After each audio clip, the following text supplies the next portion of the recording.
I pass on my own story, my own experience of being told nothing to do, absolutely no way out.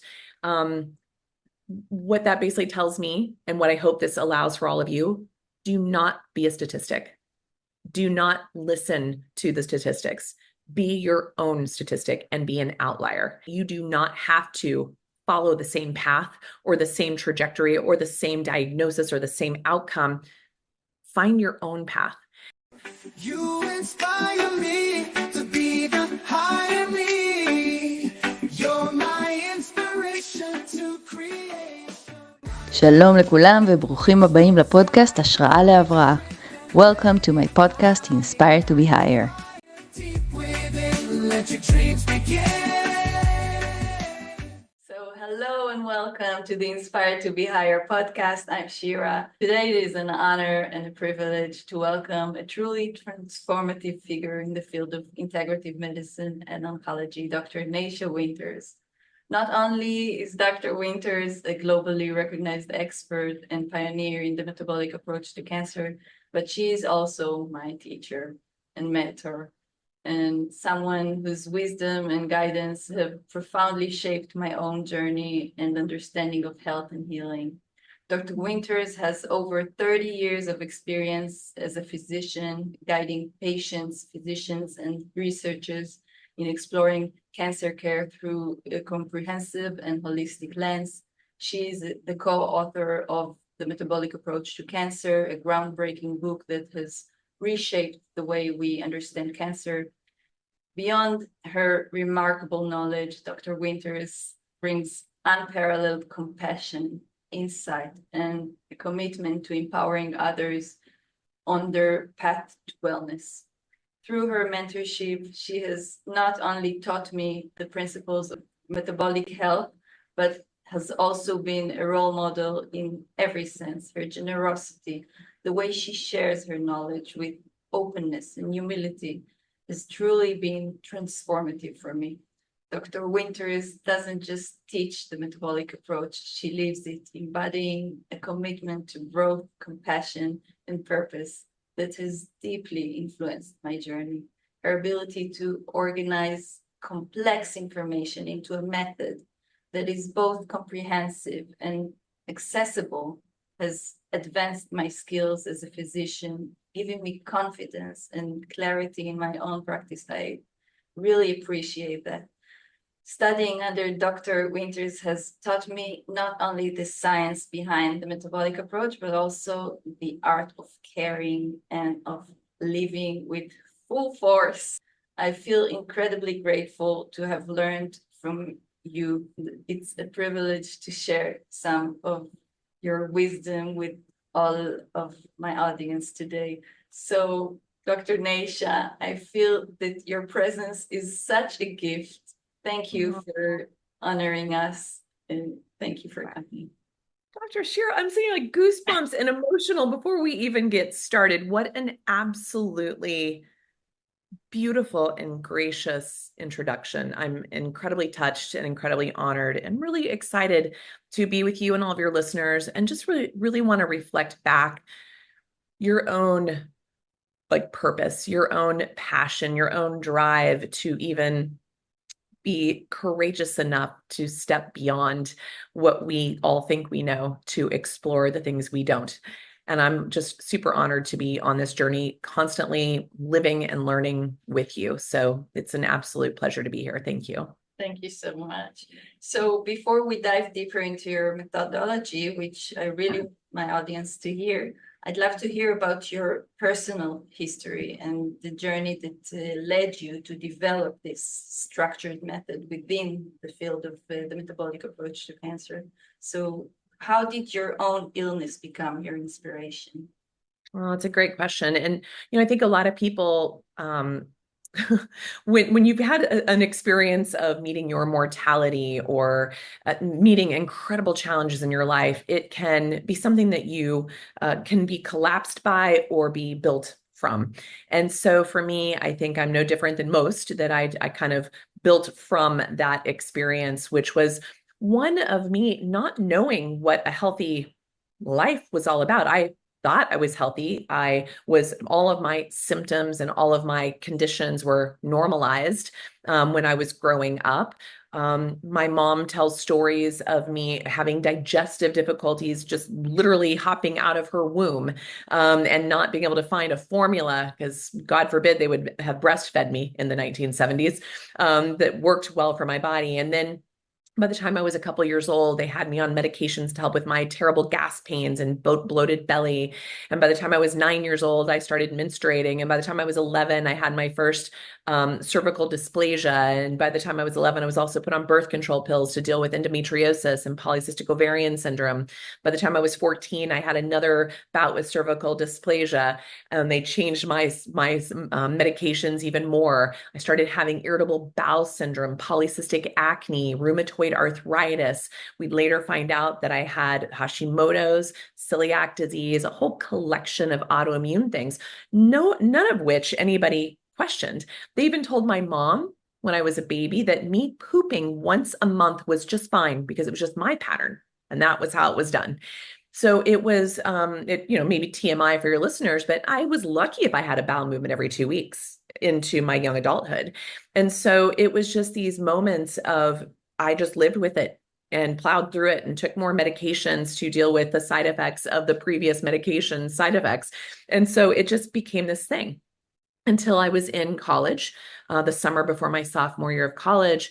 I started getting increasingly sicker, and what we all assumed were just worsening of a long list of conditions.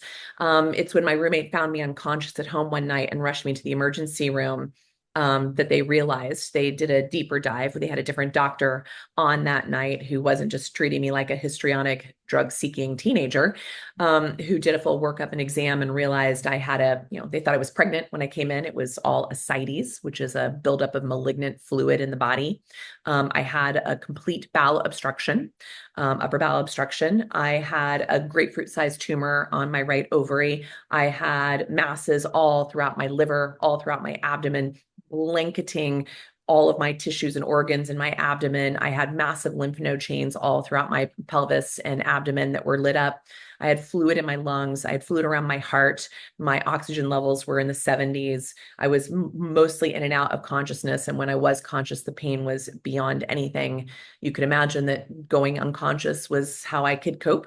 And so that's where we were. And that's when the doctor realized, and it would still be a few weeks before the final diagnosis came in, which would have bridged me from my 19th year on this planet into the first few weeks of my 20th year on this planet, was when they realized I was in end-stage organ failure. Also, my kidneys were being shut down. The tumor was pressing against my right ureter and shut down my kidney function. So they were giving me weeks to months to live. And I was too sick with my liver and my kidney and failure and the bowel blockage to even have a single treatment with chemotherapy. So what they were willing and able to do was to take a lot of the pressure off with draining the fluid and basically sending me home to die. So that's where it all began. Wow. What Yeah. What a start. Yeah. Yeah. And the craziest part is, a couple years before that, I would have welcomed that diagnosis, because a few years before, I also had tried to take my life on a few occasions. I described a lot of my physical health symptoms, but I didn't describe a lot of my mental health symptoms. I came from extreme poverty, extreme abuse, extreme trauma. On an adverse childhood events score, I score a 10 out of 10. So a lot of things that were intolerable in my life became intolerable in my physiology as well as my psychology. And so when I initially got the diagnosis, I thought it was sort of a strange mix of affairs. I'd been trying to take my life on other occasions. And now it was going out without my direct approach to it. It was a moment of feeling like, well, this is a sexier way to go, how noble to die of cancer versus of my own hand. But there was also something that happened when they told me nothing could be done, when they sent me home with no options, that the medications I couldn't even tolerate. I have really bad issues with pharmacogenomics and my single nucleotide polymorphisms, which sound like a mouthful there. But basically, I don't tolerate drugs very well. So when they kept thinking I was a drug-seeking person, they didn't understand that I would try something, it would make me feel terrible, and I'd come back trying to find a different solution. So opiates, for instance, I don't respond to them. I'm a redhead. I have weird things with pain receptors. My pain thresholds are very, very high. I can tolerate a lot. And so they didn't quite believe me when I was describing what was going on for me and the medication reactions I was having. So it was a place of feeling a little bit abandoned by the medical community. And I was sent out literally to pasture to die on my own, and didn't expect to survive this, didn't expect to live it, didn't expect to fight it. So I wanted to understand it. And that has turned into now this month, as we're having the recording of this discussion, is 33 years from that official diagnosis. And I'm still learning. I'm still understanding the why of my own process. I still have little surprises that I get to work with and through on a relatively regular basis. And I've continued to learn from and be humbled by the thousands and thousands of patients I've had direct contact in their care, and the, upwards of 100, 200,000 patients I've had impact in their care in an indirect way through consultations with, for instance, you, with your patients.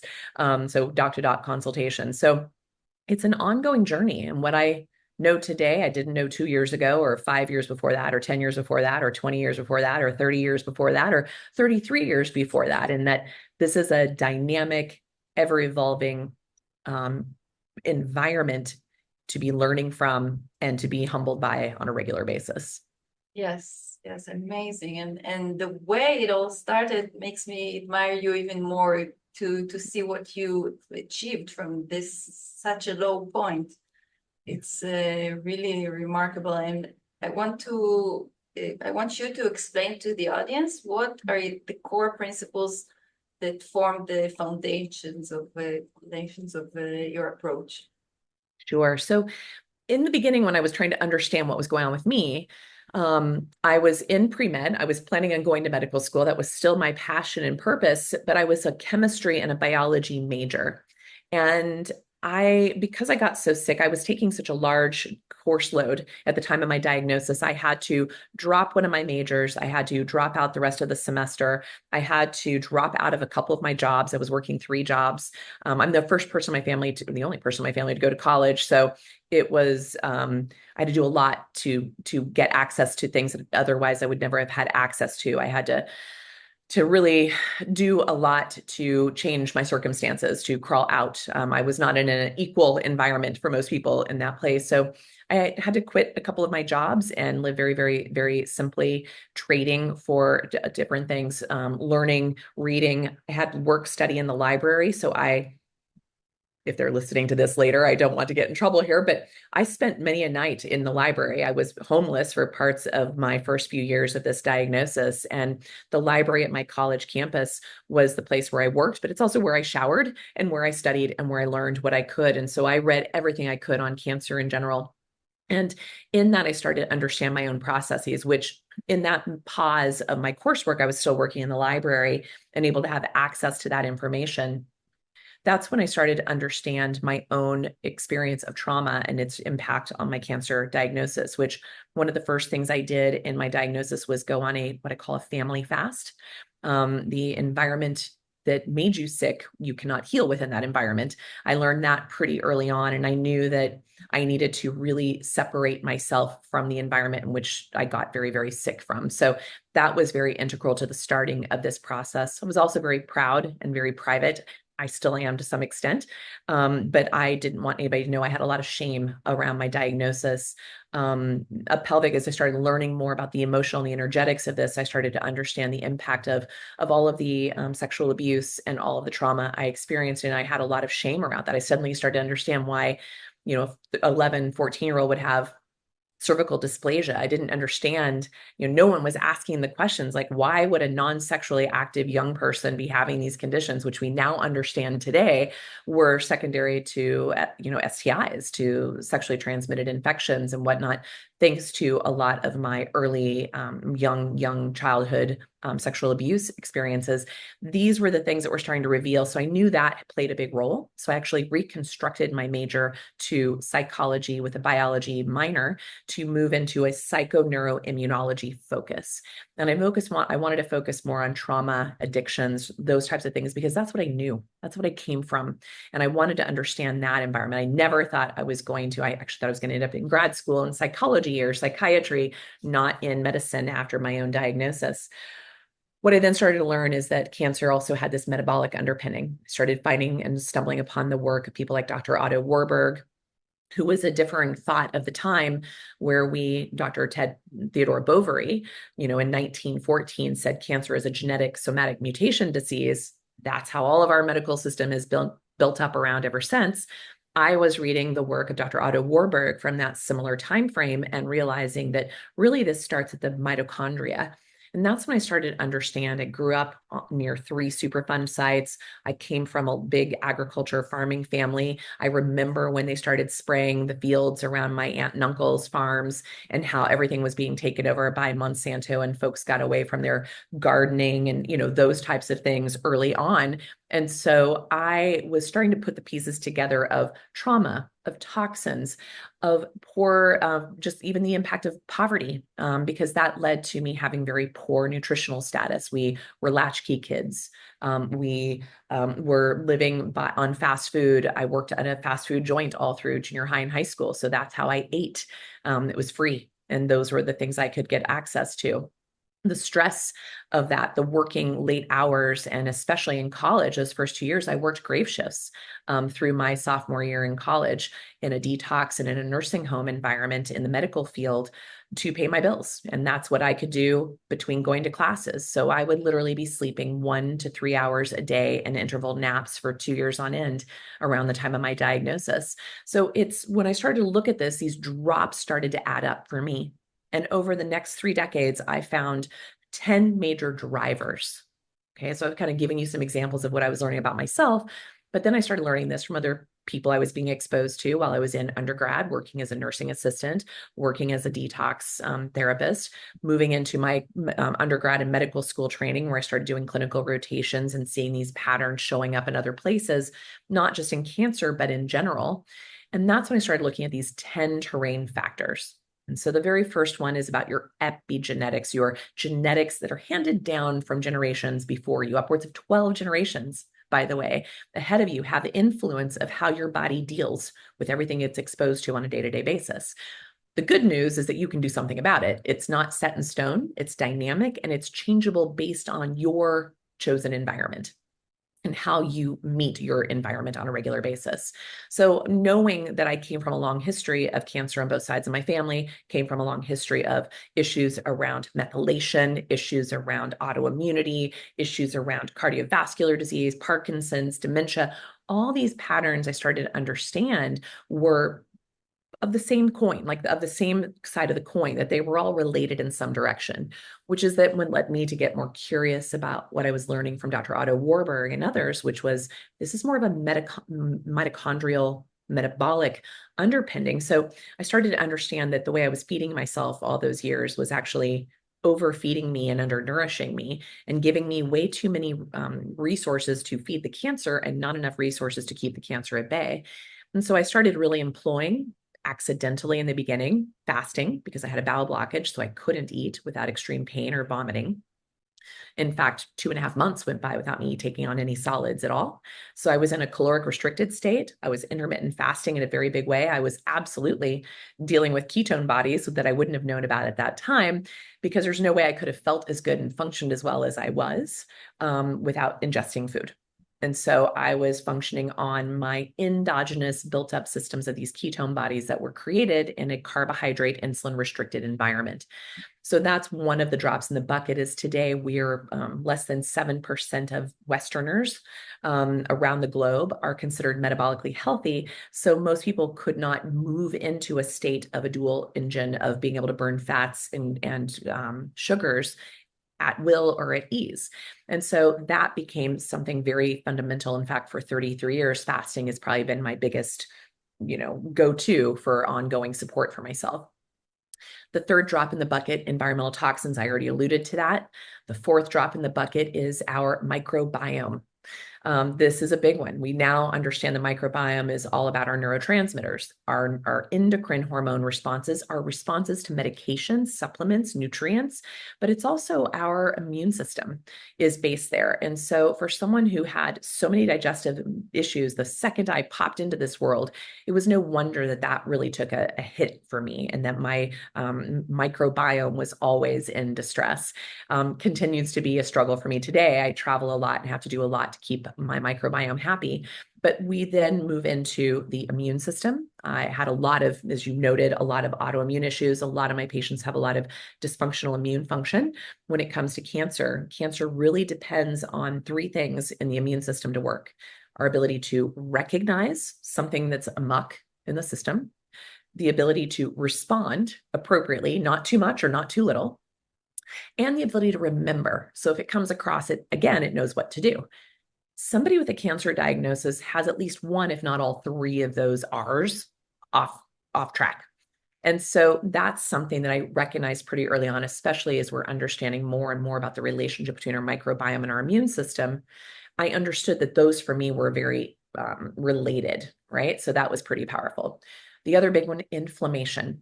Now, as you recall, for me, I was dealing with rheumatoid arthritis, secondary to a lot of other conditions, probably with my microbiome and toxins and other things. But man, inflamed, extreme pain all the time. I was very prone to injuries. I had multiple injuries, slow to heal injuries. No one ever questioned it. They just thought you're a volleyball player. You're very active. You're just prone to these things. That wasn't the case. I was prone to these things because I was vulnerable. My terrain was vulnerable. Then I started learning about my poor oxygenation. Now, for me, that's not as big of an issue, but patients dealing with cancer are usually dealing with something called hypoxia, meaning low oxygen levels. So people who are not conditioned, people who are not breathing well, people who have issues with their lungs, maybe asthma or other things, or who snore, have sleep apnea, or live at certain elevations, may have issues with how their body uses oxygen. And then if they've got issues with their red blood cell counts and how blood is moving through the system, oxygen may not be getting where it needs to go. Even if you are getting enough, it might not be getting to its right spot. And then does it have the ability to perfuse, to actually be taken up into the receptors to be used appropriately to change the environment? And so that's another big drop in the bucket, that's circulation and oxygenation. The hormonal milieu is the eighth drop in the bucket, and this one is a biggie. This is today we all live in a big toxic endocrine disrupting soup.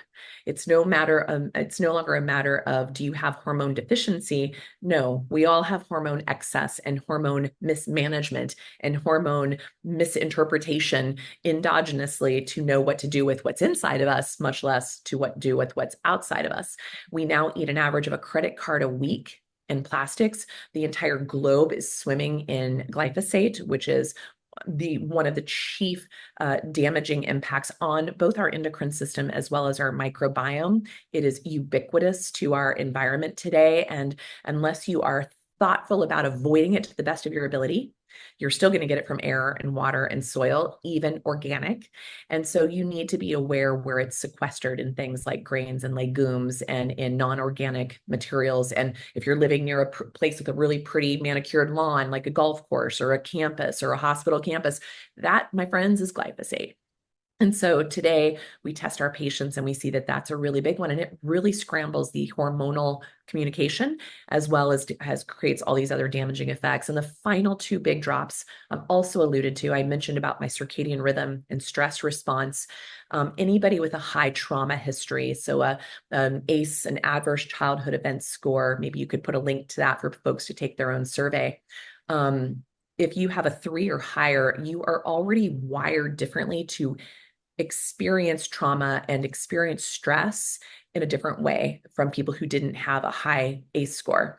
What that means is that you're sort of wired to constantly be in fight or flight, which sets your system up for poor metabolic health, poor hormonal health, poor adrenal health, poor ability to just be resilient and deal with what life has to serve you. So you kind of end up in this rut and kind of stay challenged all the time from that. And then add insult to injury, screen time and circadian rhythm disruption, maybe not getting to bed before 11 p.m. or, too many late nights partying. Those impact your circadian rhythm, which strongly impacts it. Lots of studies showing that night shift workers have a much higher incidence of cancer, for instance, than non-night shift workers. And then the big one that I started our conversation on is around our mental emotional health and how we are on our mental acuity and our emotional intelligence, not just our intellectual intelligence, and how we can meet the challenging experiences in our life, either meet them or press against them or run from them. And so looking at all those 10 major drops start to add up. And each of us have at least a few of those things going on. We could probably have answers of yes in all those 10 categories, but all of us will have 2 or 3 that really take priority, and that'll be unique to each of us. So maybe Dr. Shira, yours will maybe look different than mine or from somebody else that's listening right now. But I also want to acknowledge that my Terrain 10 questionnaire, my 10 drops in the bucket have changed over time. The things I was dealing with at the time of my diagnosis are different than the things I was dealing with several years ago before menopause to the things that I'm dealing with now in menopause and where I am in this state of my life and my career. And so these are the things that we're evolving there as well. So you need to go back and reassess what's true for you in this moment in your life. And so questionnaires are successful for that. So are lab tests, imaging. If you are dealing with cancer, liquid or tissue biopsies to assess the environment. If you're working with a holistic provider, maybe pulse and tongue diagnoses from the Chinese or the Ayurvedic methods, homeopathic repertorization if you're working with a homeopath, but taking in this big picture, understanding your pattern and your kind of recipe of your Terrain 10 drops in your own bucket is where we start to evaluate the why of our circumstance to better understand where we are in this moment, to better understand where we need to go. Great. I love the explanation of the questionnaire, the Terrain 10, but just one thing before that, what is the terrain? Because my people don't understand. That is so good. Thank you. I just, when you've been doing this for 30 years, you assume everybody just thinks the way you do, which is, I'm so humbled to be reminded of that. So the terrain, that's what I call it, but you might call it something else. So for instance, when we look in standard of care oncology today, what we focus on is the tumor or the tumor cell. So the actual collection of tumor cells or the individual tumor cell, or within that cell, the tumor cell pathways. Okay, that's what we focus in standard of care oncology today. Yet, we have been showing since the 1920s that the tumor cells, the tumor cell pathways are less of the issue versus the environment in which they land. Okay, so we have our big organism, our big body, and within that we are packed with various tissues and organs, and within each of those tissues and organs we have cells, and within every one of those cells we have little organelles, which are like cell organs. And what we're learning is even within those cells and the cell organs, we have stuff inside, so like a gel inside of those, but we also have stuff outside surrounding them. So this intracellular and extracellular matrix conversation here. And so it's happening on a micro level as well as to a macro. So like your organs are held in space by tissues of the body, right? That's kind of your extra organelle, organ vibe. And then you've got down to the myopic of, say, the mitochondria organs within your cells. They have the swimming pool they hang out in, but they also have a swimming pool inside of them. So simply stated, we have been looking or asking the wrong questions and looking through the wrong lens to understand cancer and chronic illness in general, but cancer in particular, and that we think it's at that cancer cellular level and the information there. But this, to bring everyone back to making the bridge to terrain here in just a moment, when we started thinking that cancer was a genetic disease, we also started doing lab experiments known as nuclear transfer studies. And I think you had Dr. Seafried on to discuss this in detail. So folks listening, go back and have a listen to that brilliant, beautiful man's discussion. Yes, I love it. And so specifically, we were able to say, okay, if this was truly genetic, we should be able to take out this little nuclei of a cancer cell and replace the nuclei of a healthy cell and turn that into a cancer cell. That should be, if this is a genetic disease, that's how it should roll. Yes. Vice versa, if you took a healthy nuclei out of a healthy cell and you replace the nuclei of a cancer cell, you should be able to turn that into a healthy cell again. This doesn't happen ever. In hundreds and hundreds, if not thousands of times, this type of evaluation has been repeated, right? And so it's so strange. We keep going down this path that says, you know, it's not to throw the baby out with the bathwater, that genetics don't play a role, but there's something upstream of the genetics. It's what is the protector of the genetics. And that is down at our mitochondrial level. And our mitochondria, getting to the conversation of terrain.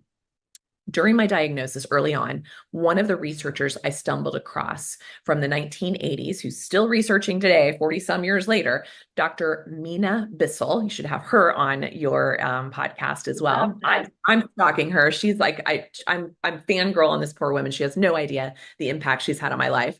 Wow. This woman is who turned me on to the idea of the extracellular matrix. This is her work. She was a cancer researcher, and she started to realize that the medium in which they were growing cancer cells were far more influential than the actual cancer cell itself.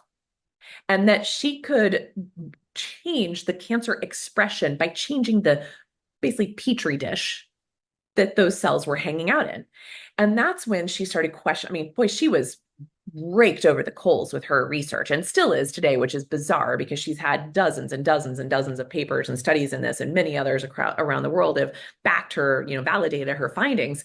But that's when people started talking about, oh, maybe this extracellular environment is far more important, and we've been ignoring it. Then other people started talking about things like the terrain, or the tumor microenvironment. Now that, when you hear that term, they're usually talking about the environment inside the tumor or the tumor cell, or directly around it.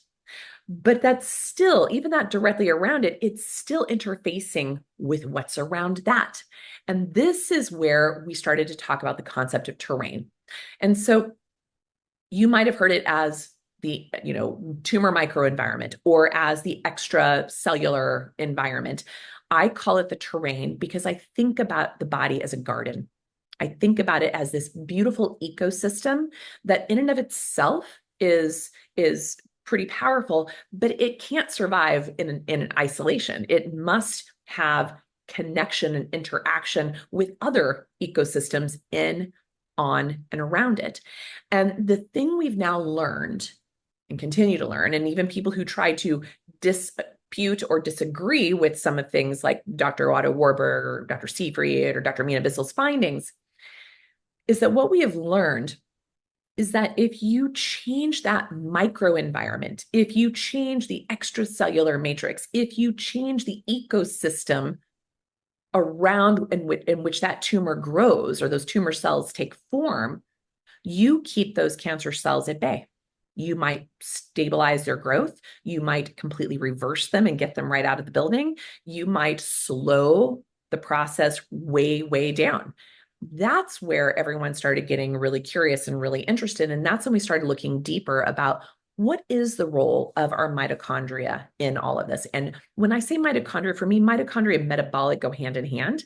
Most people get confused and think metabolic is just your calorie burn rate, right? That's not it. Metabolic and mitochondria are about the interrelational interactions with the many ecosystems within us and in and around us.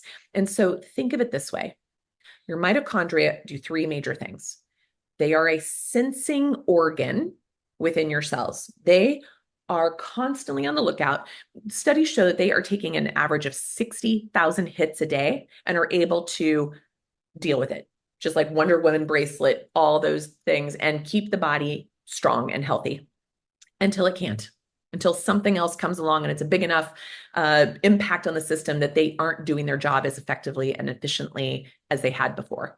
So they take in information. That could be information through food, through light, through lack of light, through drugs, through nutrients, through nutraceuticals, herbs, through, poisons, through even emotions and stressors, and even temperature changes and whatnot. They're signaling, receiving, they take in all this information, this receiving information, phase one. Phase two, they translate that information. They try to make sense of it. They try to make sense of, what am I looking at here? What's going on inside of me? What's going on around me? And what's going on beyond me?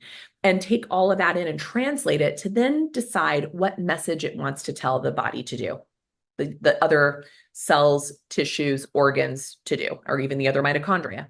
That is the signaling agents. And the signaling agents, this is what makes up what's known as our hallmarks of cancer.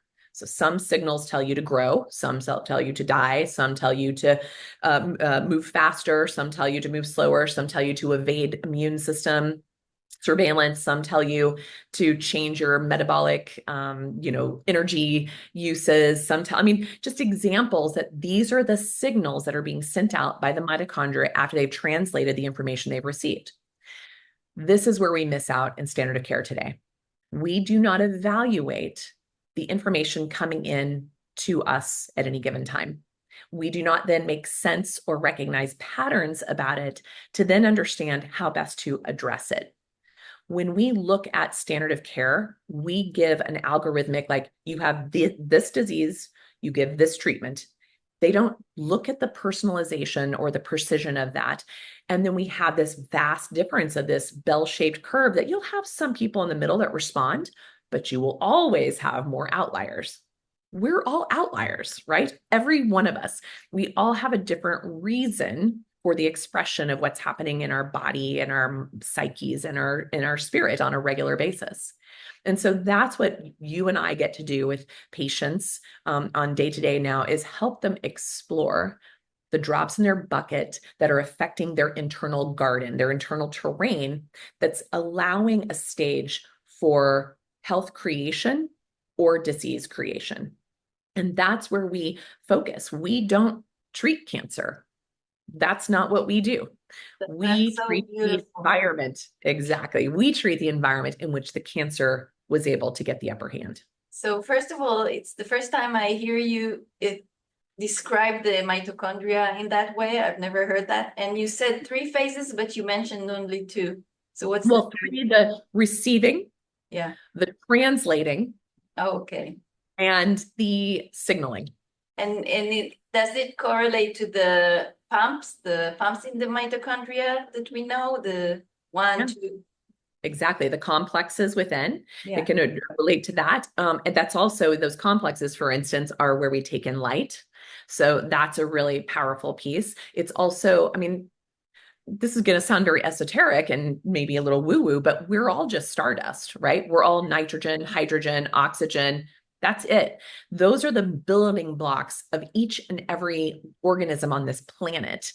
And it's in, on, and around us in various combinations to make what you see, what you perceive to look a certain way.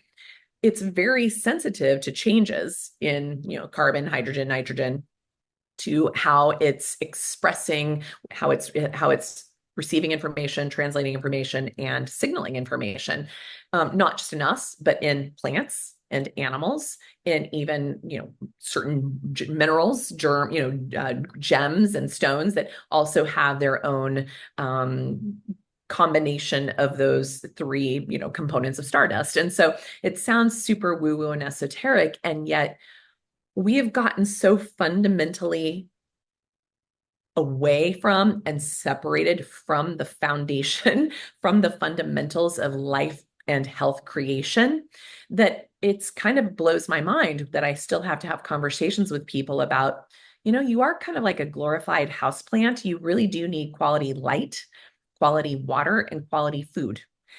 It's incredible how far off we are from that. Incredible. Yeah. And it's something that, you and I've talked about this a lot. You have a lot of really sick patients. I've worked with a lot of doctors in a lot of countries, and I am seeing patterns in your patient population that frankly disturbed me. And I think there's the years and years of warfare buried around your area that has its own toxic underpinnings. And there's the toxic underpinning of just the chronic stress that is so ubiquitous. I told you early on, I worked on a kibbutz when I ran out of money backpacking in Europe after my cancer diagnosis. I was like, I'm going to go see in these last moments. I was well enough to say, I'm going to sell everything I own. I'm going to take off the backpack and go check out Europe. I'd never traveled and ran out of money about 4 months in and went and lived and worked on a kibbutz in the exactly. And that's when I realized, like, my first night in Israel, in my roommates and I went to the kibbutz like volunteer station, and we went back to our youth hostel down on Dizengoff Square and got off the bus. And the second I got off the bus, a man came past me, rushing past me onto the bus. We got blown to the ground by the man who clearly got on and bombed the bus, killed 26 people. That was my first 24 hours in Israel. This made international news, right? And that moment I realized, like, what I say it, and it still brings me like this emotion. People were still like walking around, like just going to the grocery store. I mean, there's like siren and everyone's still just doing their life. I mean, I spent 6 nights in a bomb shelter while I was there. Everyone's like drinking cheap Russian vodka and playing cards all night and singing and dancing. And I'm like, this is how we start to normalize the day-to-day traumas just to survive. Yes. I don't even think anybody understands. It's like that concept of the boiling frog or the boiling lobster. You put it in cold water, and as it starts to heat up, you don't notice it. But you also don't recognize that it's impacting you, that you are literally dying in its wake. And so the toxins there, the emotional toxicity, the years, like millennia of traumas that are in that region of the world, how can that not impact everyone your health? Post-trauma, everyone is, And remember, 12 generations epigenetically. And so this is ancient, what you're carrying, the wisdom of your cells have carried forth from at least 12 generations before you. And the memories of those experiences have carried forth in you. And so there's that. And then there's like, well, what is your food quality? I mean, I worked on a kibbutz where I milked cattle, but they shot all those cattle up with tons of antibiotics. They pasteurized and homogenized the crap out of it. There was nothing left at the end. They were grain and corn feeding them, soy feeding them. It was like, this was not what nature intended. So it might have been a beautiful, pristine environment in which I lived, and it was just stunning. But everything there, I worked in cleaning the hotel rooms that were there as well. They used all the toxic chemicals. Like, no one questioned, myself included. This is early on in my diagnosis. Yeah. I wouldn't have known these things. But now, as we evaluate deeper, we've all warmed up the water around us very quietly and insidiously for the last 150 years. It's picked up momentum since World War II. It's picked up more momentum since the 1980s. And now the nature of the world around us, it's like one giant boiling pot. And all of our cells are screaming in unison that something needs to change. That's a pretty intense conversation I just had with you and your listeners, but it's also the only way we can change it is to change ourselves. We have to start with what we do have control over. Yes. And then we work within our close family unit, and then our little neighborhood, and then our community, and then our town, and then our city, all it goes out. That concept of work locally and think globally is real. And we can be part of that solution or part of that problem. And so the world that I choose to inhabit, from the types of trauma I personally experienced, it would have been very easy to curl up and die, or to carry such rage for revenge and to carry all these things I say that, it brings up such emotion. That would have killed me so much faster. And so I choose, and it's hard sometimes, I promise you, I choose joy. I choose passion and purpose, and I choose gratitude every time. Yes.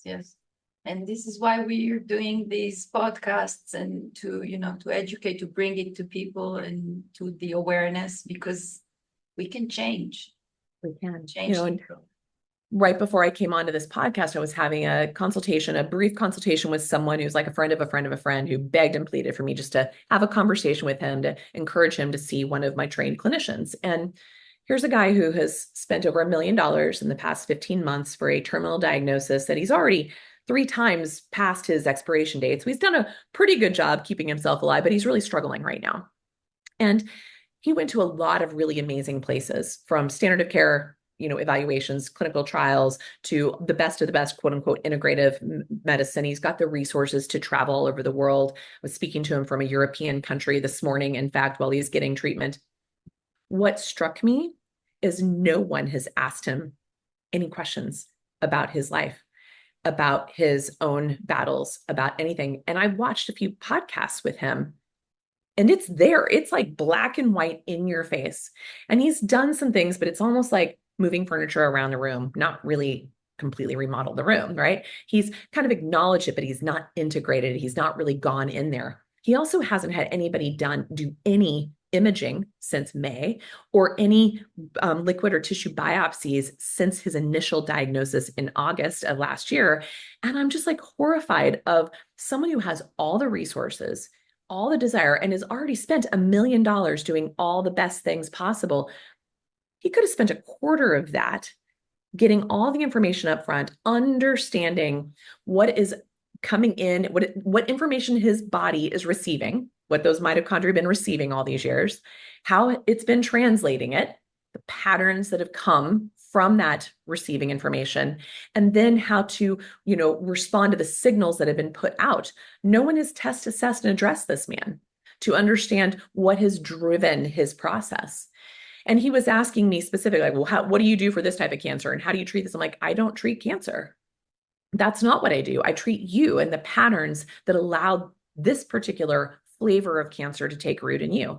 And so it's extraordinary to me that, people assume that the way to save your life for something like this takes millions of dollars. I'm the person who was literally living in my car. I lived in a teepee for 2 years. I traded for, I worked on a farm to collect all my food. I had no money, no insurance, no family help. I was poor as poor could be. And I'm here today, 33 years later, right? I want people to hear this, to understanding your why is such a powerful way to start to really change the trajectory. So getting curious, asking those questions of yourself, leaning into those really difficult places and those difficult conversations, and then having the information to know what to do next is really powerful, and doesn't have to break the bank. And it doesn't have to be out of anyone's reach. This is accessible to all of us. Yes, I love that. The why. Focus on the why. And also another common misconception is that this approach is preliminarily nutrition. Yeah. So while it is needed and it's important, I want you to explain the other poles, the other things that this approach can offer. Perfect. Well, there's ways. Now, food should be foundational for everybody, right? Because we all have to eat. And when we eat, and the timing of we eat, and the amount of which we eat, and the macronutrient combinations of how we eat will be very individualized, right? As well as individualized to the goals of that patient or the needs of that patient, as well as the patient's single nucleotide polymorphism. So basically their genetic blueprint, as well as their current status of labs or information. Maybe they wear wearables, maybe they wear a heart rate variability, maybe they wear a continuous glucose monitor, maybe they prick their finger and look at blood glucose and ketone levels, maybe they're looking at P strips for ketone levels, just to understand what fuel the cancer is primarily utilizing helps us know how best to manipulate it. We can then change the metabolic programming of those deranged mitochondria by also putting other stressors into the system. So if a patient is not overly inflamed and overly oxidized, we might want to come in and hit it a little bit hard with things like oxidative therapy, such as high doses of IV vitamin C, certain off-label drugs, even certain chemotherapies done in a more metronomic low-dose way, or certain treatments with spot radiation when it's partnered with something like hyperthermia, which will be changing the microcirculation to draw the radiation more to the cancer versus to the healthy tissue around it.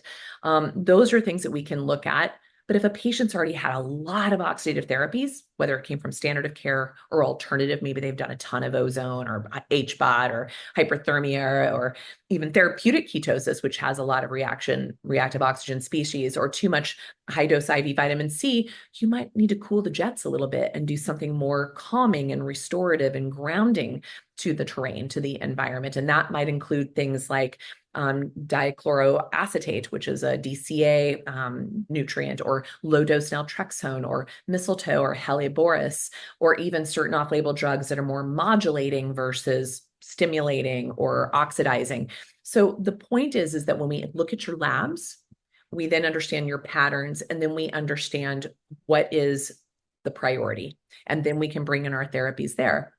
And so with that, we're not guessing, and we're not also protocolizing anything here, because your needs will change. Like the gentleman I talked to today, I saw that he started on a few treatments that seemed to be a good fit early on in his diagnosis, but he only did it for a couple of weeks and then quickly moved on to the next thing.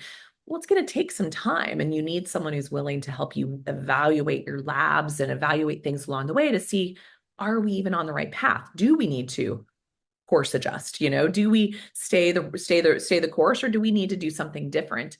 So those are the types of conversations we start to have.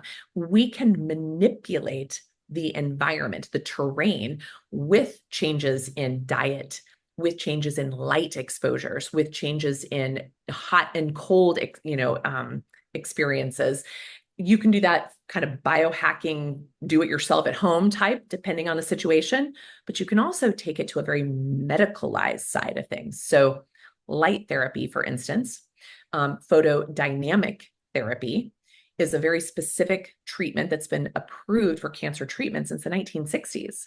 And it's a very particular cocktail of three things: using oxygen, well, actually first using a photosensitizing agent. So an agent that gets taken up by the cancer cells that then has a proclivity towards a certain wavelength of light.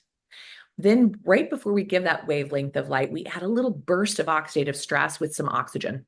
That could be in various forms: rectal insufflation, hyperbaric, and, there's different ways to do this. Then you bring on the particular light wave that matches the sensitizing agent. That little trifecta creates this perfect smart bomb right to the cancer cells. It's incredible.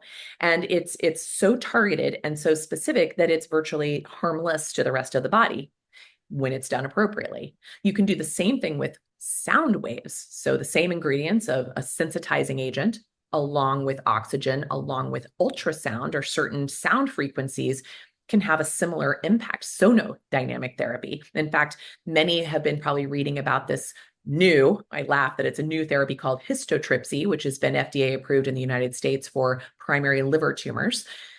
Nothing new about this technology, by the way. It's been also around since the 1960s, used in a variety of ways. But these are therapies that you can harness and potentiate those foundational things of light, water, heat, cold, nutrients, to manipulate the environment to make cancer cells more vulnerable to whatever you're using to target them, okay? Or to put them into some type of a dormancy, or to even slow down their growth. There is success in all of those areas. And so that's where we bring in this more holistic integrative approach that's looking very specifically at the information that patient is showing us. Yes. Yeah. So we have to wrap up, but this podcast is called Inspire to be Higher, and I love to ask my guests two questions. One is, what inspires you? And the second is, what inspiration do you want to give to others? Man, I am so easy, and that what inspires me are all of the underdog stories. I am such, I have like I think I must be on every website that shows stories of inspiration or people who've overcome, the most impossible. That's why I love like folks like Dr. Kelly Turner and her work with radical remission and radical healing, the stories of people who are spontaneously healing, nothing spontaneous about it. They're doing all the things to overcome whatever life is thrown at them. That really inspires me. It gives me motivation to keep going in my own journey, but also to help share those very powerful stories with other people to give them hope along the way. And then the second question was about my own, like what inspiration do you want to give to others? Got it. Well, maybe that's the same way. Maybe I pass on my own story, my own experience of being told nothing to do, absolutely no way out. What that basically tells me, and what I hope this allows for all of you, do not be a statistic. Do not listen to the statistics. Be your own statistic and be an outlier. And so if anything you've heard from this conversation makes you realize that you do not have to follow the same path or the same trajectory or the same diagnosis or the same outcome, find your own path. And so my hope is that that lands with each of you in your own unique, beautiful, beautiful way. Amazing. In a world where standard of care medical establishment is really misaligned with true healing, it's just that what you do, you don't just complain about it and accept it. You know, there's a status quo, but you, instead of accepting it, you're really creating groundbreaking, genuine alternative. And I really, the vision that you bring, the vision of building a hospital, a metabolic hospital that you're doing, is what the world needs. This is inspiration for me. It's really inspiring beyond words. I'm so proud to be your student and just grateful for the light you continue to shine for all of us. And I really want to thank you and just keep doing what you're doing. Thank you so much. Thank you, Dr. Shira, and thank you for being called to this work as well. It is not an easy task, but it is a necessary one. And I'm really grateful that you have found a calling in this as well and bringing your own version of it and your own amplification of it into the world. So thank you for being a beacon of light and hope as well. Thank you so much. God bless you, Dr. Nasha. תודה שהייתם איתנו עד סוף הפרק. אני מקווה שמצאתם השראה בתוכן של היום. אם נהניתם, אני מבקשת שתשתפו את הפרק הזה אפילו רק עם בן אדם אחד. כך נוכל להפיץ יותר תקווה, ריפוי ושינוי חיובי בעולם. למידע נוסף אתם מוזמנים לבקר באתר שלי shiramed.com. תודה, וניפגש בפרק הבא.